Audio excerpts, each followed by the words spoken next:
When I found the small notebook hidden beneath the sewing supplies, I finally understood. Every mark on my back had a price. My own mother was selling me week after week to the monster we called grandfather. That night, I decided her contract was over forever. Hello, my dear friends watching from the other side. What a blessing to be able to talk with you today. My name is Joanne Mendes Albridge. I'm 73 years old and I live here in Oceanside, California, in a simple but love-filled house just a short walk from the ocean. Every day when the sun begins to rise, I'm already up brewing my strong coffee and sitting on my porch to watch the waters. It's a ritual that brings me peace. You know, life hasn't always been kind to me. But I've learned that even after the most violent storm, the sky opens up again. Today, my favorite pastime is crocheting while listening to the sound of the waves. I make blankets, doilies, baby clothes, all with great care and always in bright, cheerful colors. I learned from my neighbor Eleanor, a lady from Georgia who moved here about 10 years ago.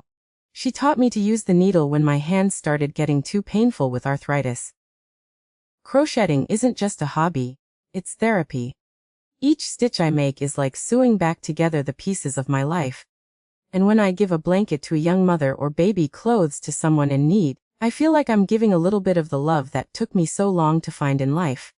My house isn't big, but it's cozy. I have my plants, my cats, Peanut and Spot, and photos of my late husband, August. May he rest in peace. On the living room wall, I have a framed cross-stitch with the phrase, "Life always gives a second chance." It was the first thing I made when I learned to crochet. And every day I look at it and give thanks. Today I'm sitting in my rocking chair with the window open, letting in the ocean breeze. The sky is painted such a beautiful blue. It looks like an artist's work. The radio is playing softly, those old songs that remind me of better times. It's from here that I share with you a piece of my story. And you, my loves, who are watching me now, tell me in the comments, which town are you listening from? And at what time of day did you find this old lady here? Is it early morning with coffee after lunch, or already evening with the stars appearing?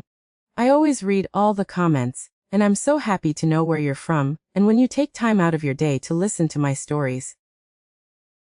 Let's create a chain of kindness. Before I begin, I want to say that the story I'm going to tell isn't easy.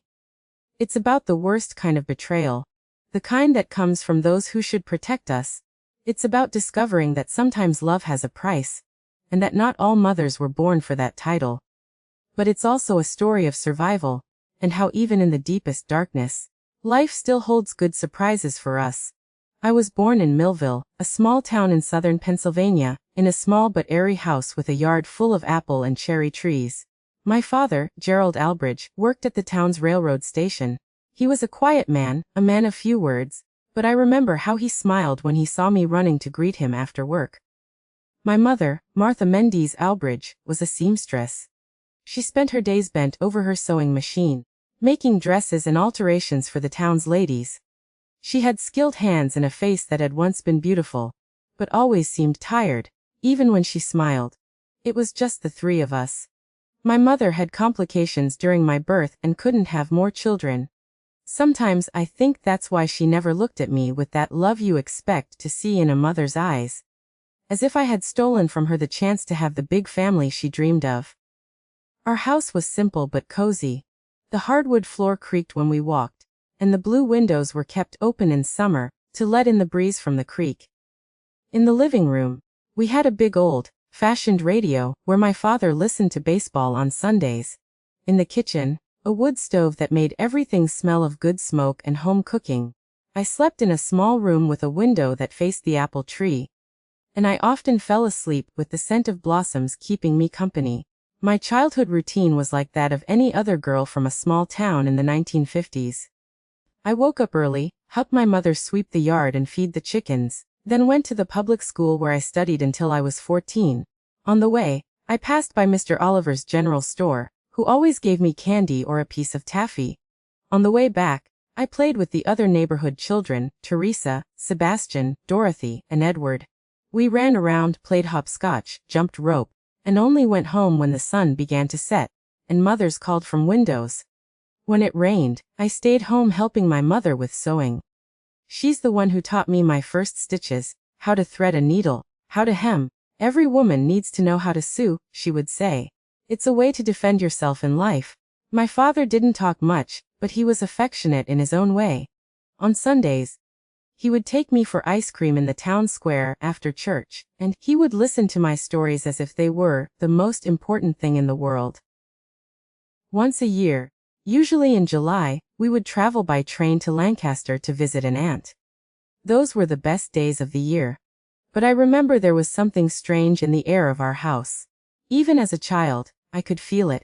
It was as if there was a secret hovering, something no one could mention. Sometimes I caught my parents talking quietly in the kitchen, and they would stop as soon as I entered.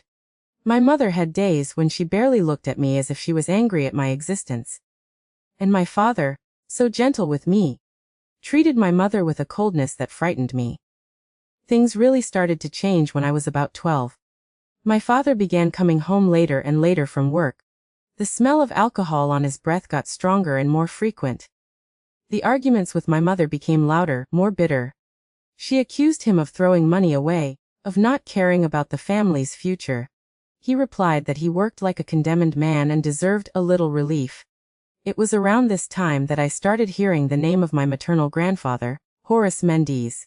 I had never met him. My mother said he lived in Harrisburg, a bigger city a few hours from Millville, and that he was a man of means, owner of a construction materials store. Your grandfather never approved of my marriage to your father. She explained to me once. He said I was throwing my life away with a railroad worker with no ambition. The truth is that my mother spoke of my grandfather with a mixture of resentment and reverence. It was as if despite everything, she still wanted his approval. I didn't understand at the time, but today I know that complicated relationship between them was already a harbinger of what was to come. On my 14th birthday, April 17, 1966, my mother made a cornbread cake with apple filling, my favorite. We sang Happy Birthday, the three of us, at a table decorated with flowers from the yard. My father gave me a cloth doll he had bought from an artisan at the fair. I remember it was the last time him smile for real. 3 days later, I came home from school and found my mother sitting on the bed, her face swollen from crying, a crumpled paper in her hands. My father had left. He left only a note saying he couldn't take it anymore, that he needed a new life away from that suffocation. He didn't apologize, didn't say he loved me, didn't promise to return. He simply disappeared like smoke. That night, as my mother sobbed in her room, I felt my world collapse. I didn't know then that this was just the beginning of a fall that would take me to much darker places than I could ever imagine. After my father left, our situation became difficult. My mother tried to keep up with the bills through her sewing, but the money was never enough. A month after his disappearance, we received an eviction notice. The house where we lived belonged to the railroad company, and without my father working there, we had to leave. It was that night, amid tears of desperation, that my mother made a decision that would change our lives forever.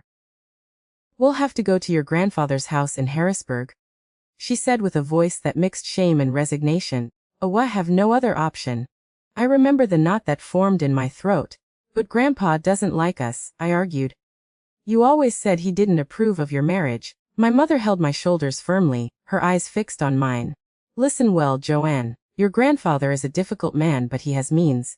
He'll give us a roof. In exchange, we need to be useful. You'll need to be obedient, work hard, never contradict him, never complain. It's our only chance." We packed what little we had and left on a rainy morning in May 1966. The bus trip to Harrisburg took almost 4 hours on muddy dirt roads. I arrived nauseated and scared to a city that seemed big and noisy after the tranquility of Millville. My grandfather's house was in a remote neighborhood, an imposing 2-story building with a well-tended garden in front. When we got out of the taxi, I stood paralyzed looking at that mansion. My mother, however, seemed to have shrunk. She held my hand so tightly it hurt. Horace Mendes greeted us at the door. He was a tall man with broad shoulders, gray hair, combed back, a well-trimmed mustache, impeccably dressed even at home. He must have been about 60, but he stood straight and strong.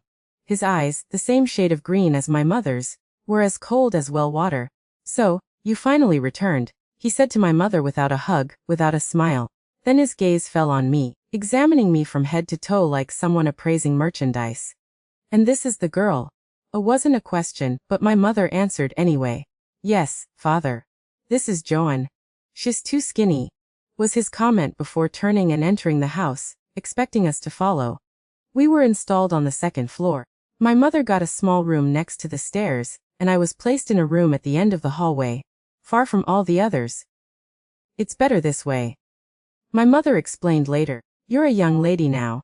You need privacy." In the first days, my grandfather hardly spoke to us. We had breakfast and dinner at the same table, but he rarely raised his eyes from the newspaper. The house was maintained by a housekeeper, Mrs. Zenith, a lady of few words who came every day, prepared meals, cleaned, and left before dinner. It was only at the end of the first week that my grandfather finally addressed me directly. "Girl," he said during dinner, "starting tomorrow, you're going to make yourself useful. My store needs someone to organize the inventory and clean the shelves. Your mother has already agreed." I looked at my mother, who kept her eyes fixed on her plate. "Yes, sir," I replied, swallowing hard. "And you're not going to school anymore," he continued. "There's no need. What a woman needs to know, she learns at home." This time, I couldn't hide my disappointment. "But, Grandpa, I liked school. I wanted to finish my studies, maybe even go to college someday." His eyebrows joined in a frown, and he pounded his fist on the table, making the silverware jump. "Don't call me Grandpa. I'm Mr. Horace to you, and in my house my decisions are not questioned." My mother finally looked up, but not to defend me. "Apologize to your grandfather, Joan." Now I murmured an apology, feeling tears burning behind my eyes. It was at that moment I realized we were completely at the mercy of this man. The next morning I started working at the construction materials store. It was a few blocks from the house in a large warehouse full of cement bags, bricks, tools, and various materials. My job was to sweep the floor, organize shelves, check merchandise, and occasionally attend to a customer when the salespeople were busy. The first weeks were difficult, but bearable. My grandfather rarely appeared in the store. He took care of more administrative matters in an office in the back. The employees were kind to me, especially Mr. Duval, the manager, an elderly gentleman with white hair who always offered me a piece of taffy at the end of the day. At home, things were different. My mother had assumed the role of housekeeper, supervising Mrs. Zenith's work, and taking care of my grandfather's clothes. She seemed to have aged 10 years in a few weeks, and we hardly spoke anymore. When I tried to approach her, she always found a way to move away, as if she feared something. The first changes in my grandfather's behavior began about a month after our arrival. He started observing me during meals with a look that made me feel dirty. He would make comments about my body, saying I was becoming quite a young lady, or that you could already tell I would be a beautiful woman. One night, I returned from the store and found him in the hallway blocking the passage to my room. "Come here," he ordered, holding my arm. "I want to see if you're washing yourself properly." I tried to break free, but his fingers tightened. "Mr. Horace, please, I'm tired." "In my house, you do as I say," he growled, his hot breath in my face, smelling of whiskey. "Your mother knows that. She understands the rules." At that moment, I heard my mother's voice coming from the stairs. "Father, is everything all right?" He released me immediately as if he'd received a shock. "Just explaining some rules to the girl," he replied, moving away.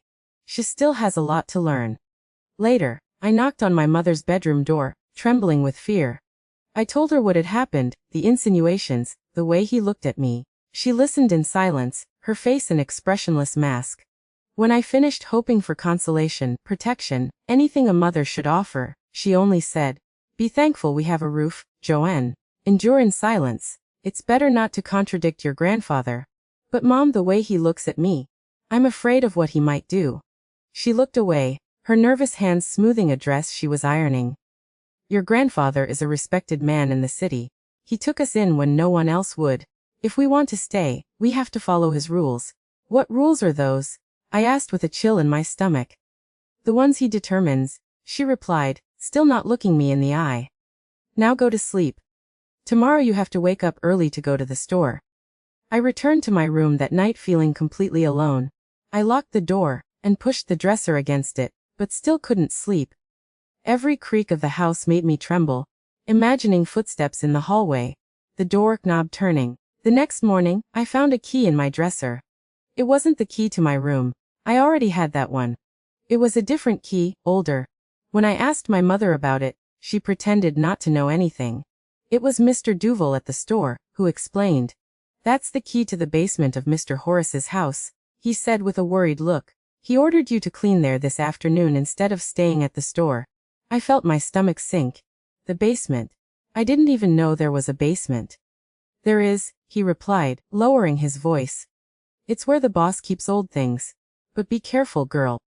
That place is not good for a young lady like you. When I returned home that afternoon, my grandfather was waiting for me in the living room. The key, he demanded, extending his hand. I gave it to him trembling. Follow me, he ordered. Heading to a discreet door under the stairs, one I had barely noticed before. The key turned in the lock with a click that sounded like a sentence. The basement was a dark and stuffy place, illuminated only by a weak light bulb hanging from the ceiling. There were dusty shelves on the walls, boxes stacked in the corners, and in the center, strangely, a solitary wooden chair.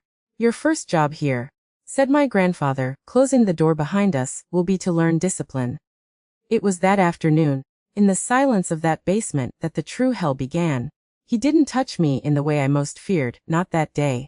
Instead, he used words, humiliations, and then the belt. He called it a discipline session. He said it was for my own good, to teach me to be a proper young lady. When he finally let me go upstairs, hours later, I found my mother in the hallway. She saw the marks on my legs, my face red from so much crying, and simply looked away.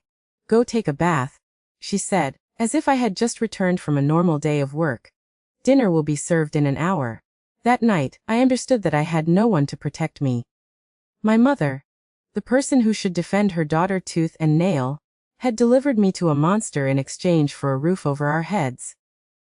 I was the bargaining chip in a terrible bargain, and I was alone to survive the deal she had made.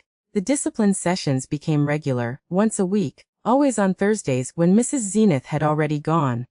Over time, the verbal humiliations and physical punishments began to give way to other types of violations, always accompanied by the same speech.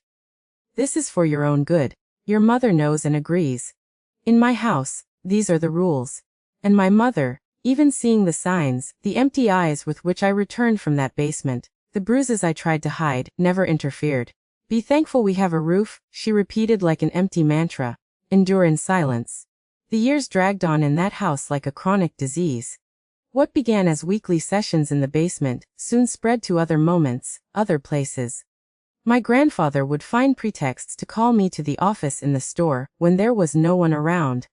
He would appear in my room in the middle of the night, despite the chairs and dressers I pushed against the door. He would create new and absurd rules just to have reasons to discipline me. I had just turned 16 when I tried to escape for the first time. I gathered some clothes in a bundle, took the little money I had managed to hide from my salary at the store. Yes, he paid me. He said it was for me to learn the value of work, but the amount was so small it barely bought a sweet roll once in a while. I waited for a night when he had gone out for a meeting at the business association, and simply walked out the front door. I didn't get far.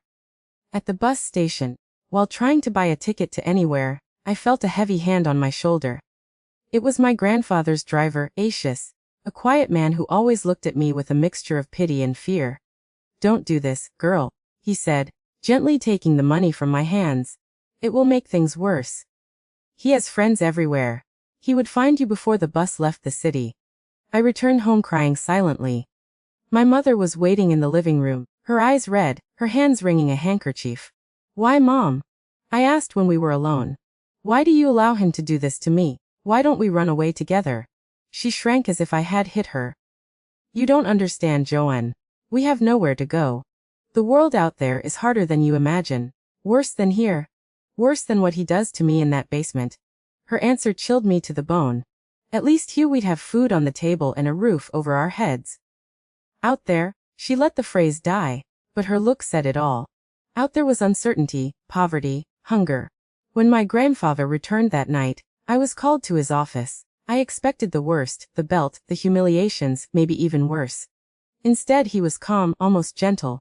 I understand that you are dissatisfied with our arrangement. he said, pouring himself some whiskey. So, let's renegotiate. I remained silent, confused. From now on, you have more freedom. You can go out on Sundays to attend church. You'll receive a better salary at the store. You might even be able to take a technical course if your behavior improves. My heart raced with sudden hope. Really, sir? His smile was as cold as a knife blade. Of course, but in exchange, our sessions will continue, and you will never try to escape again, or the consequences will be severe. He paused, swirling the amber liquid in the glass. Not for you. For your mother. It was like a punch to the stomach. What do you mean? Let's say there are worse things than living under my roof. Joanne, your mother could end up on the street, or maybe in some asylum. I have friends in the city hall, in the hospital. It would be easy, you understand. I understood perfectly. It was a threat. If I ran away, my mother would pay the price. Despite everything, despite her silent complicity, she was still my mother. I couldn't abandon her to the mercy of that man. Yes, sir, I replied, defeated. Good. Now go to your room. Tomorrow will be a new day. The months turned into years. I turned 17, then 18, then 19. As I grew older, I became emptier inside, as if some essential part of me was being corroded drop by drop. In the few permitted outings, Sunday Mass, occasionally the market with Miss Zenith, I observed other girls my age, laughing, dating, dreaming of the future. For me, the future seemed like a long, dark road with no end.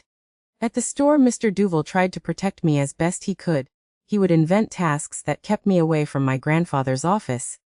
Sometimes he would let me leave early, noting in the spreadsheets that I had stayed until the end of the shift. Once he even suggested that I go to the police. I can't, I explained, eyes downcast. He threatened my mother. Besides, who would believe me against Mr. Horace Mendes, the city's benefactor, the man who donates to the church and the hospital? At 19, I was no longer that frightened girl who had arrived in Harrisburg. On the outside, I looked a quiet, polite young woman, perhaps a little sad. Inside, I was a volcano of contained anger, of unanswered questions, of hatred that grew every day. Not just for my grandfather, but also for my mother, who continued to live as if nothing wrong was happening under that roof. Our relationship had deteriorated to such a point that we hardly spoke. We passed each other in the hallways like ghosts, avoiding eye contact. She continued to sew dresses for the ladies of Harrisburg society, to supervise the house, to live her life protected by my grandfather's position. One strange thing I noticed over time, despite all the tension between us, my mother always seemed to have money for small luxuries, a French perfume, a new pair of shoes, discreet but expensive jewelry. As the house seamstress, she didn't receive a salary. At least that's what I thought. Where did that money come from? I also noticed that on Friday mornings after the Thursday night sessions, she always appeared at breakfast with some new item, a brooch, a silk scarf, a thin bracelet. Coincidence? The basement had become my personal hell, but in a way also my only refuge. In the hours I spent there, subjected to my grandfather's wishes, I disconnected. I floated out of my body, imagining myself far away, free. I built a mental wall between what was happening to my body and who I really was. It was the only way to survive without going crazy. Over time, my grandfather became more confident, more careless. Sometimes he would forget to lock the basement after the sessions. It was on one of those occasions on a Friday morning that I went back there. I don't know exactly what I was looking for. Perhaps just to understand the place that had become the center of my torment. In the basement, besides the chair in the center and the shelves with old boxes, there was a small cabinet built into the wall that always remained locked. That morning, I noticed that the key was in the lock. Perhaps my grandfather had drunk too much the night before and forgotten to remove it. My hand trembled as I turned the key. Inside the cabinet, there were folders organized by year, accounting notebooks, and a small wooden box. I opened one of the most recent folders. It contained payment records, receipts, numbers that made no sense to me. The wooden box, however, contained something more disturbing. Photographs, dozens of them, of young girls like me in situations that made my stomach turn. Some seemed to have been taken in the same basement where I was, others in rooms I didn't recognize. In all of them, my grandfather appeared, always in control, always dominating. I was seized by such strong nausea that I almost fainted. It wasn't just with me. There were others before me. How many? For how long had this been happening? At the bottom of the box, I found a yellowed envelope with my name on it. Inside, a photo of me sleeping, taken when I was still 14, newly arrived at that house, and alongside it, a document that looked like a contract with my mother's signature at the bottom. I didn't have time to read the document. I heard footsteps on the stairs, and quickly put everything back as it was, closed the cabinet, and left the basement through the back door that led to the garden. That discovery planted a seed in me, not of hope, but of a cold, calculated determination. There was something happening in that house that went beyond the abuse I suffered. Something that involved my mother more directly than I had imagined. And I needed to find out what. I started paying more attention to details. I noticed that every Thursday before my session with my grandfather, my mother would enter his office and leave minutes later. I noticed that she and my grandfather exchanged glances at meals, as if they shared a secret. Once I heard a fragment of conversation as I passed by her half-open bedroom door. My grandfather was saying, "The amount has increased as we agreed. She's getting older, less interesting, but she's still worth the price." My mother's response was so low that I couldn't hear, but one phrase escaped crystal clear. "I just don't want her to know, Father." Never. That night, I couldn't sleep. The pieces of the puzzle were coming together in an image so horrible that my mind resisted accepting it. But deep down, I already knew. I had known from the beginning perhaps, but it was too painful to face. The sessions continued, the abuse continued, but now I observed everything with different eyes. Not just as a victim, but as an investigator collecting evidence. I needed to be sure before acting. I needed concrete proof. And then on a Sunday in May 1971, almost 5 years after our arrival at that house, fate gave me the opportunity I had been waiting for. My mother had gone to Mass. I had said I was feeling unwell and stayed behind.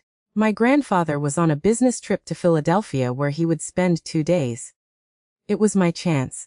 I entered my mother's room not to confront her, not yet, but to search for the truth, however painful it might be.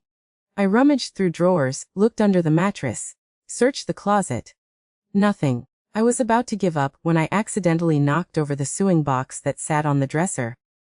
Needles, threads, and buttons scattered across the floor. And there, hidden among the spools of thread and reels, was a small black notebook. My hands trembled when I opened it. It wasn't a diary, as I first imagined. It was a ledger with dates, amounts, and a single notation that repeated week after week on days that coincided exactly with my sessions in the basement. Payment from Dad, money amount. In the most recent pages, the amounts were higher.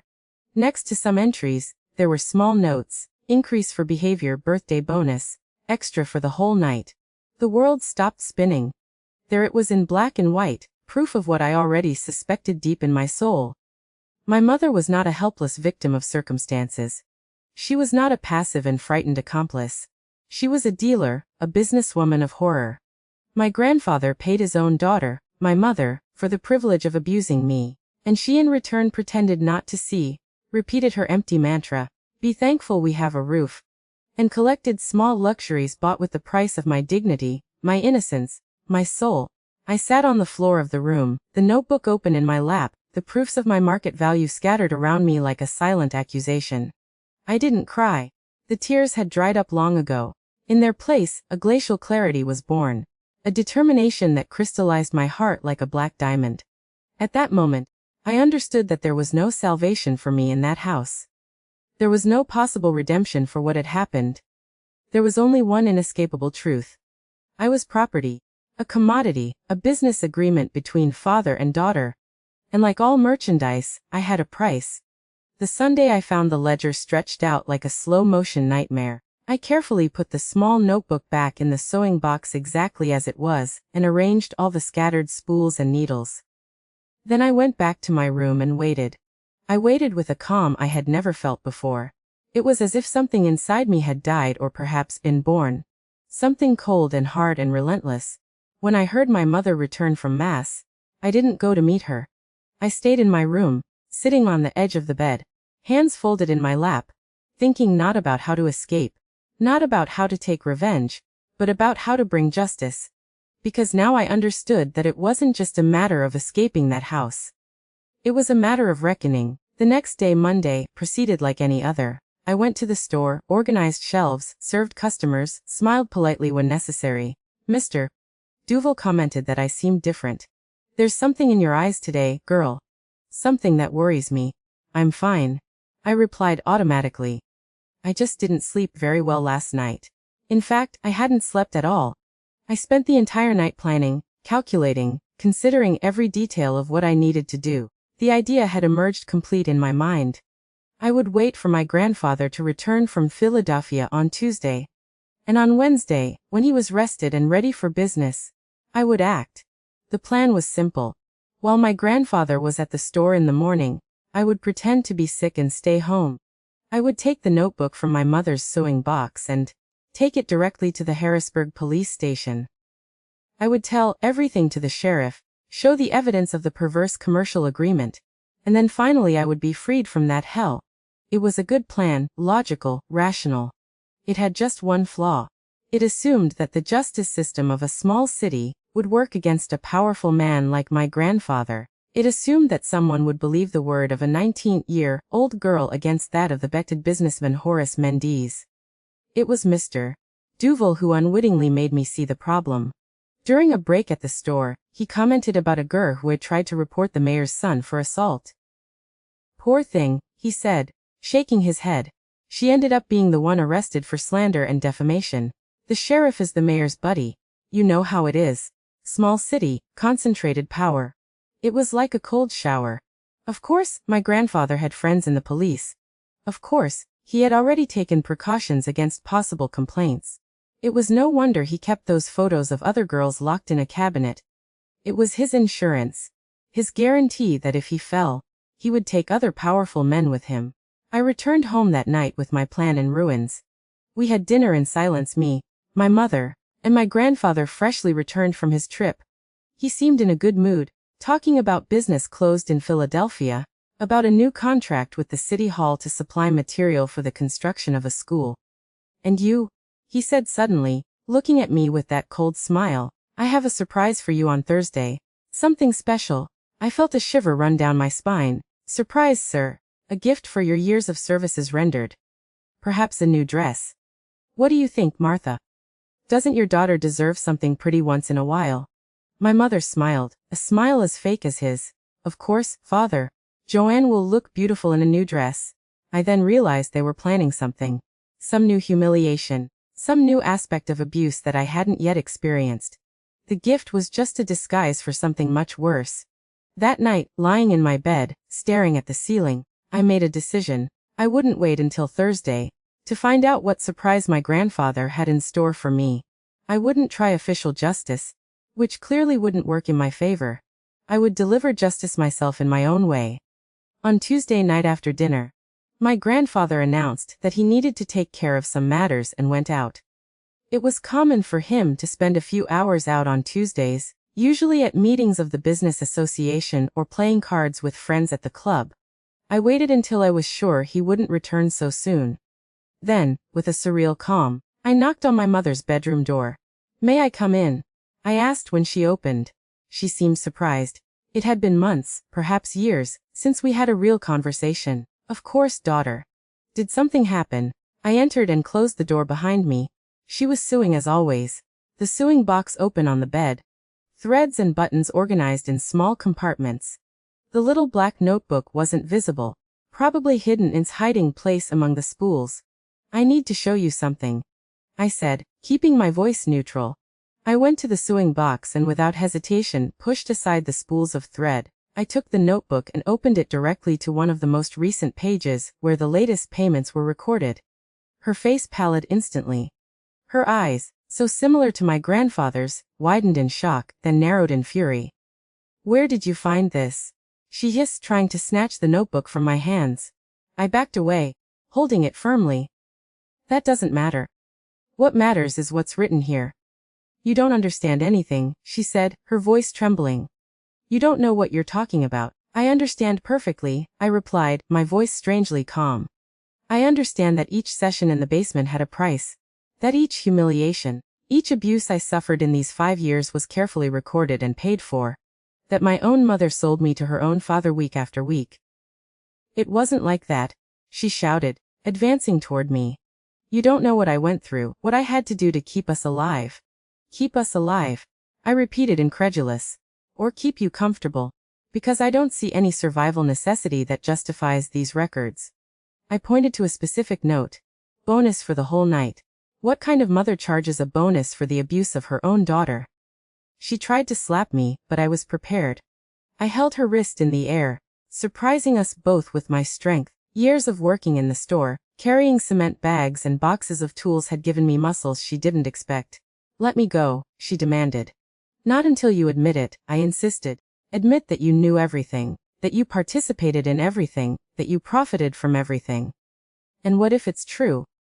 She retorted, her eyes flashing with hatred. What are you going to do? Run away to where? Do you think you'll survive a day out there without me? Without your grandfather? You are nothing, Joanne. Nothing. Her words hit me like a punch to the stomach.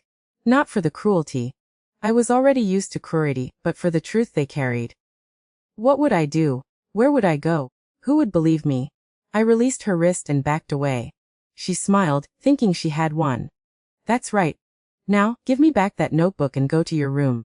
And don't forget to prepare for Thursday's surprise. Your grandfather is very excited. Something broke inside me at that moment.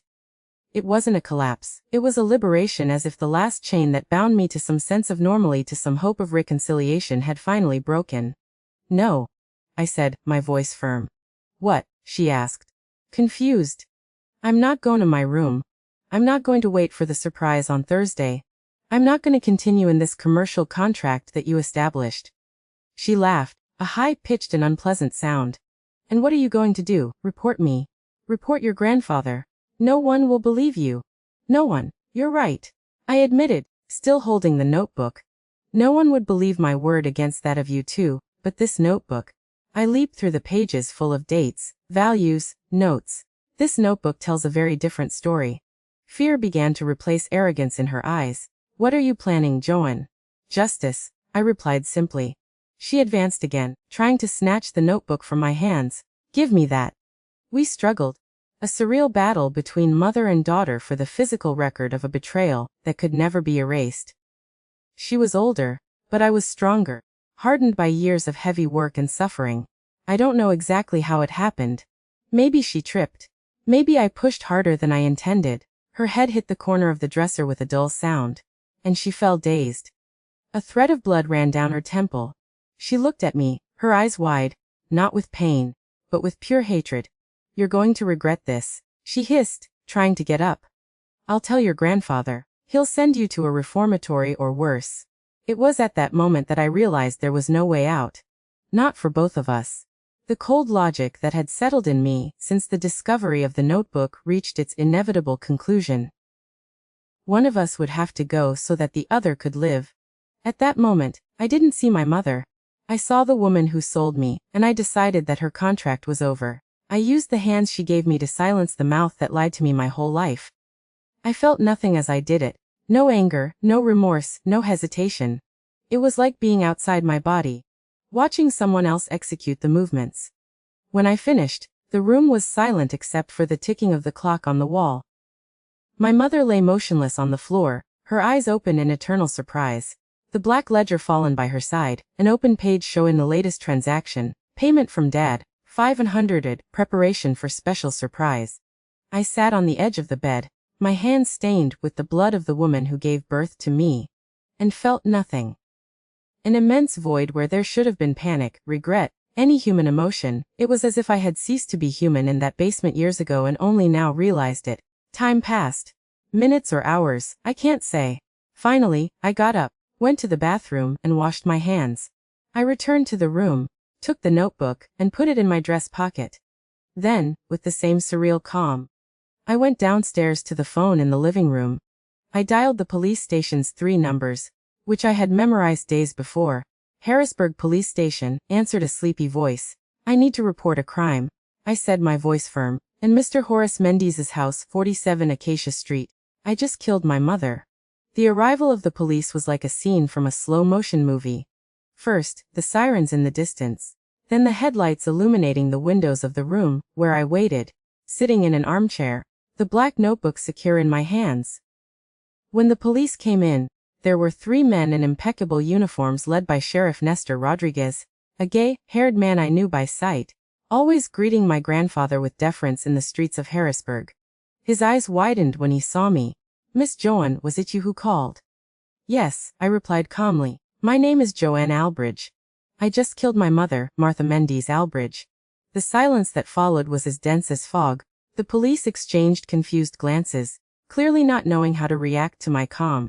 After all, it wasn't every day that a 19-year-old confessed to murder with such coldness. "Where is the body?" the sheriff finally asked. "In her room, 2nd floor. First door to the left of the stairs." 2 officers ran up the stairs while the sheriff stayed with me in the living room, his hand instinctively resting on his gun holster as if I posed some danger. "Why did you do this, girl?" he asked, his voice mixing incredulity and contempt. In response, I simply extended the black notebook to him. "This explains everything." He hesitated before taking the ledger.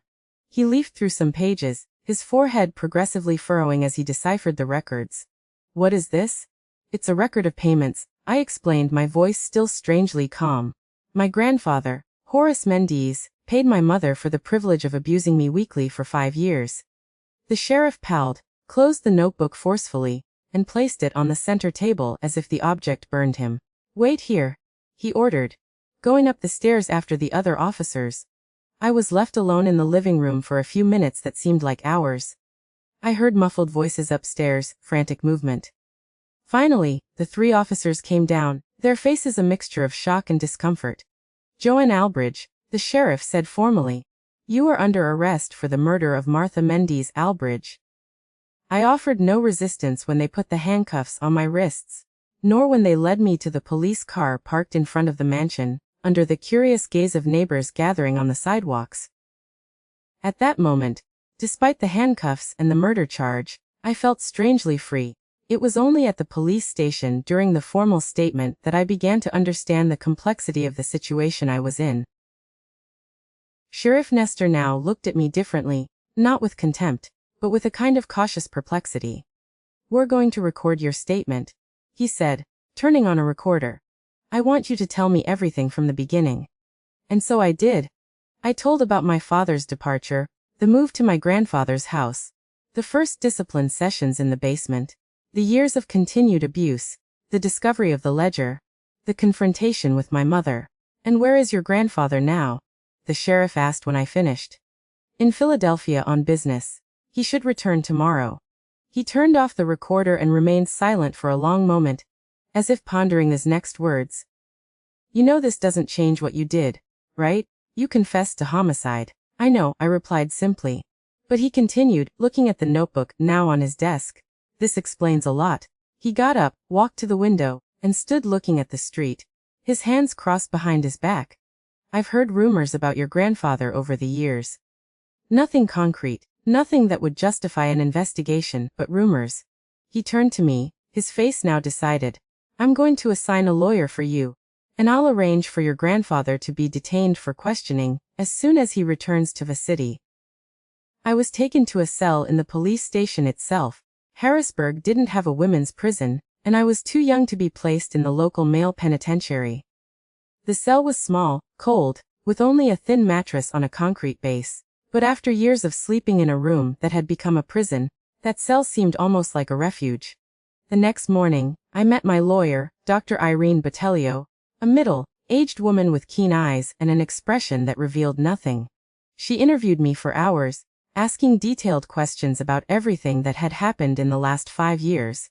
"I'm not going to lie to you, Joanne," she finally said, closing her folder. "You committed homicide and confessed. The circumstances are mitigating, but still, you will answer for it." "I know," I replied. "But," she continued, "we're going to use everything in this notebook to build your defense, and to ensure that your grandfather also faces justice." The news of my arrest and the murder spread quickly throughout the city. Harrisburg was too small for anything to remain secret for long. By the end of that day, Mr. Duval appeared at the police station asking to see me. "My girl," he said when they brought me to the visiting room, his voice choked with emotion. "Why didn't you tell me? I could have helped."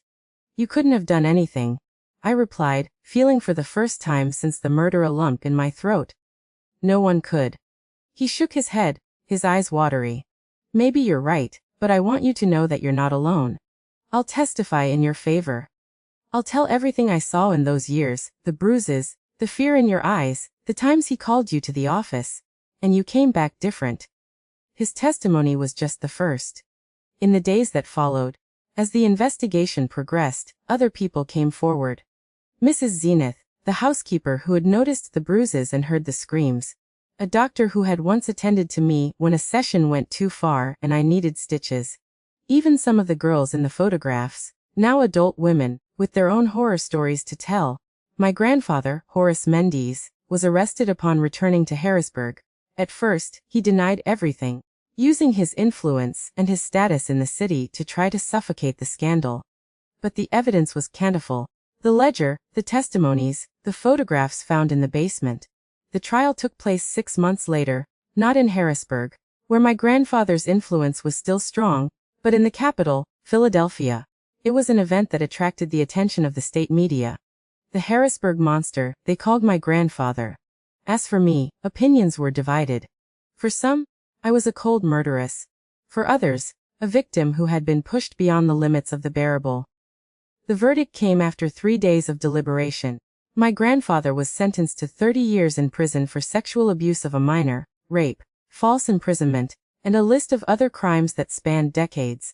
I was found guilty of homicide, but with mitigating circumstances of strong emotion and prolonged psychological trauma. My sentence, 12 years in prison. It's the best we could hope for, said Dr. Irene after the verdict, squeezing my hand. With good behavior, you could be out in 5 or 6 years. I was transferred to the Philadelphia Women's Penitentiary. The first months were difficult. I was young, frightened, still processing everything that had happened. But gradually, a strange peace began to settle in me. For the first time in years, I didn't have to constantly look over my shoulder, fear the arrival of Thursday, or worry about what my mother was negotiating at my expense. It was in the prison library that I found my refuge.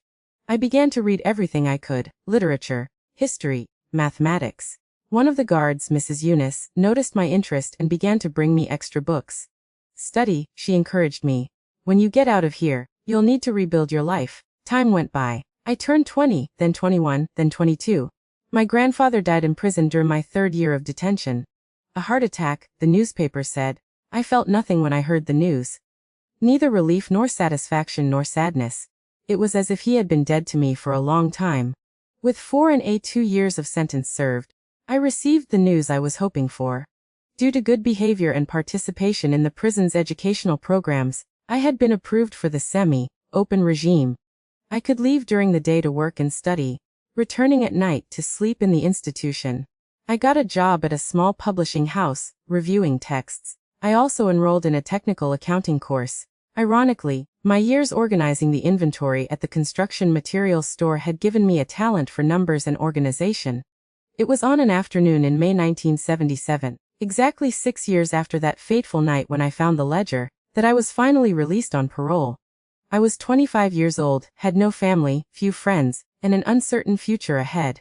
But I also had something I never had before: freedom. And now where are you going? Asked Mrs. Eunice on the day of my release. I don't know, I replied honestly. I can't go back to Harrisburg. I have a sister in Oceanside, she said after a moment of reflection. She manages a guest house near the beach. She always needs help, especially with accounting. If you want, I can talk to her. I accepted the offer with silent gratitude. A week later, I was on a bus heading west, leaving behind Pennsylvania and all the shadows of my past. Mrs. Odet's guest house, Onunis's sister, was in Oceanside, a beach town in Southern California. It was a small, welcoming place, mainly frequented by families and older couples. I started working at the reception and taking care of the accounts, but soon became a kind of unofficial manager, helping with everything from room reservations to purchasing supplies. It was there on Oceanside Beach that I met August Meredith. He was a retired geography teacher who came every year to spend his summer vacation at the guest house. A calm, gentle man with eyes that seemed to understand pain without needing it to be explained.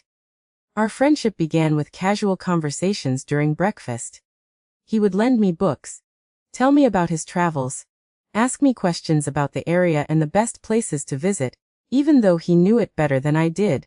Only much later did I understand that he was delicately giving me a chance to talk, to open up without ever pressuring me. It took me almost 2 years to tell him about my past. I chose a day when we were walking on the beach at sunset, the sun setting on the horizon like a promise that even the longest days eventually end. I understand if this changes how you see me, I said after finishing my story. He stopped walking, looked at the ocean for a long moment, then turned to me with those gentle eyes. What I see, he said, is a survivor. Someone who faced the worst that humanity can offer and yet maintained her dignity, her ability to feel, to care. We married in the winter of 1980 in a small ceremony in the chapel near the guest house. I was 28, he was 51. The age difference never mattered, perhaps because we both carried old scars. Me from my past in Harrisburg. He from the early loss of his first wife to cancer. We moved to Oceanside shortly after when I bought a small share in Mrs. Odet's guest house, and we decided it was time to have our own home. August returned to teaching at a local school, and I continued working remotely for the guest house, taking care of the accounting and reservations by phone. Our life together was peaceful, simple, deeply valued precisely because of the storms we had weathered before finding each other.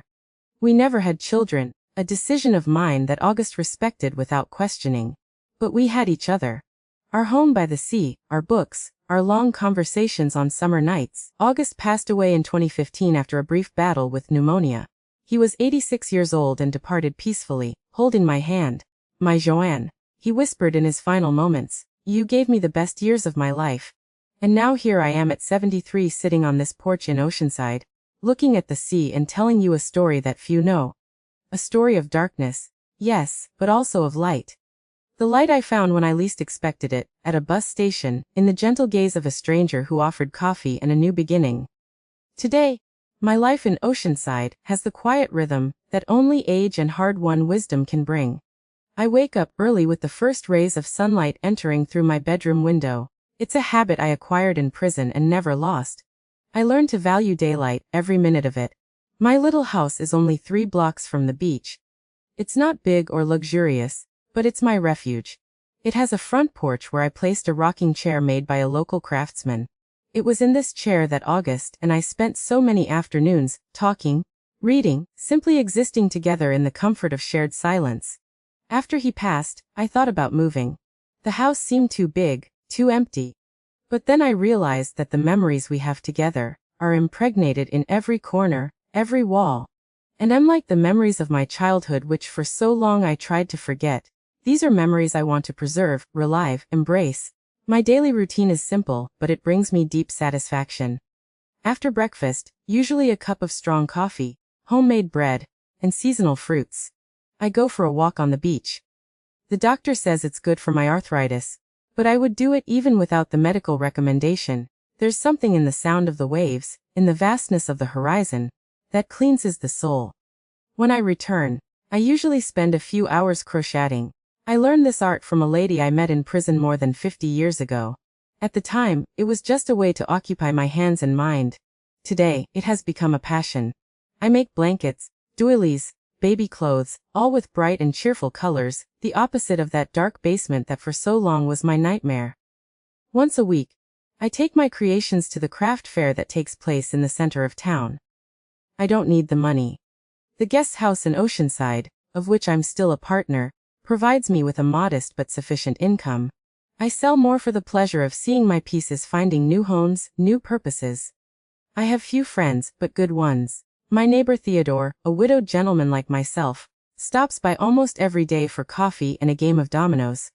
There's also Quincy, the owner of the bookstore where I buy my novels, and young Heather, who helps me with the heavier shopping, and in return listens to my stories from other times. None of them knows the whole truth about my past. They know fragments. They know I was in prison, that I suffered abuse, that I rebuilt my life after everything. But the darkest details remain between me and the walls of the house where I grew up. Not out of shame, but because I learned that some stories are too heavy to share in their entirety. August was the only one who knew everything, every detail, every wound, and he accepted them without judgment, without horror, just with that silent understanding. That was his trademark. I miss him every day, especially on stormy nights when the wind beats hard against the windows. He used to say that the sound of rain was the most sincere music that exists. Neither happy nor sad, just real, like life should be.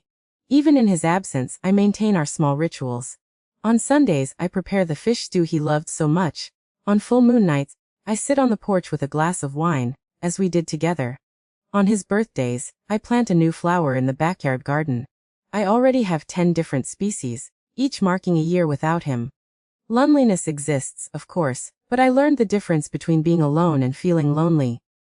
After decades living in fear, I learned to value the peace of silence, the freedom to simply exist without having to please, obey, or fear someone. Sometimes I wonder what would have happened if I hadn't found that notebook. If I hadn't confronted my mother that night, perhaps I would still be trapped in that house in Harrisburg, subjected to weekly sessions, living as merchandise. Or perhaps I would have found another way to escape. I don't believe what I did was right. I took a life that, however base it was, wasn't mine to take. I carried that guilt with me for many years, until I understood that we can accept responsibility for our actions, without letting them define who we are forever. That is perhaps the most valuable lesson I've learned in all these years. We are not defined by our worst moment, nor by our worst act. We are the sum of all our choices, all our efforts to be better than we were yesterday. When I look back at that frightened 14-year-old girl who arrived at her grandfather's house in Harrisburg, at the broken 19-year-old who pushed her mother against the dresser, at the 25-year-old woman who left prison, not knowing where to go, I feel a compassion that took me decades to learn to feel for myself. Today at 73, sitting on this porch in Oceanside, looking at the sea that August loved so much, I finally understand what he tried to teach me during all the years we spent together. That life, despite all its cruelties, still holds unexpected beauties for those who have the courage to continue. And this is who I am now. A lady with white hair, hands wrinkled by time, and the crochet needle, heart scarred, but still beating. A survivor who learned against all odds not just to live but to find joy in small things. In breakfast on the porch, in the sound of the waves, in the bright colors of wool skeins, in the gentle smile of a stranger at the craft fair. It was a long journey from Harrisburg to here, a torturous path marked by pain and by redemption. But I'm grateful for every step, every choice, every new beginning. Because they brought me to this moment, this peace, this life that is simple but profoundly mine. Today, sitting here on my porch in Oceanside, watching the sea that has brought me so much peace, I want to talk about the invisible marks I carry with me, those that only I truly know. For many years, I tried to understand why my own mother sold me, what was so insignificant about me that allowed her to turn me into a bargaining chip. The question tormented me for decades, until I realized it was never about me. There was never anything wrong with me. The emptiness was in her inability to feel true love, in her petty ambition, that made her choose material comfort over her own daughter. You know what's hardest to admit? Even after so many years, it's not the abuse I suffered in the basement of that house. It's the betrayal. When I found that little notebook hidden among the spools of thread, something died inside me. It was as if the last light of hope had gone out. My grandfather's abuse was terrible, but somehow understandable in its perversity, but my mother's betrayal that I never really managed to process. During the years in prison, I would lie awake at night wondering what is worth more, dignity or survival. My mother chose to survive at any cost, even if the price was my soul. I chose my dignity, even if the cost was taking her from this world. Which of us was right? I still don't have an answer. The moment my hands tightened around her neck wasn't one of uncontrolled rage, as the police thought. It was a moment of absolute clarity. I was terminating a contract, canceling a perverse business transaction. Looking into her eyes, I saw not my mother, but a woman who saw me only as merchandise with an expiration date. The amount has increased as we agreed. She's getting older, less interesting. It was these words that sealed her fate. For years during my sentence in the penitentiary, I dreamed of her face in that last moment. There was no surprise in her eyes, only anger at losing control, at seeing the merchandise rebel against the seller.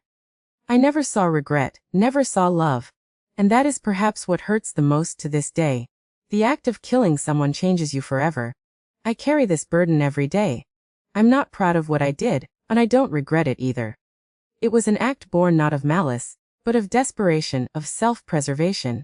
I was slowly dying in that house, week after week, session after session. What I did to my mother was a single moment of violence after 5 years of continuous violence against me. When people ask me how I managed to rebuild my life after everything, I always say the same thing, one day at a time. There is no magic formula for overcoming deep traumas. There is no shortcut to healing. It's a long, painful road with many stumbles. Some days you wake up and feel the crushing weight of memories. Other days you can breathe more freely. And so it goes day after day until you realize you've walked a little further than you were before. August taught me something precious. That true love doesn't charge, doesn't negotiate, doesn't record in notebooks. It simply exists, constant as the waves of the sea I see from my window. It was thanks to him that I learned that not all hands extended to us want to hurt or exploit us. Some hands simply want to hold ours along the way. You who are listening to me now, perhaps carrying your own burdens, your own invisible scars, know that your story doesn't end in the chapter of pain. There are blank pages waiting to be written, encounters that haven't happened yet, joys you haven't experienced yet. Don't let the wounds of the past determine your future. And now, my dears who have accompanied me on this painful journey, if this story touched your heart, if it brought some reflection or hope, please subscribe to the channel and hit the bell.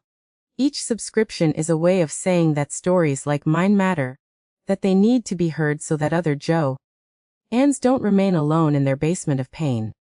Please leave in the comments the word liberation.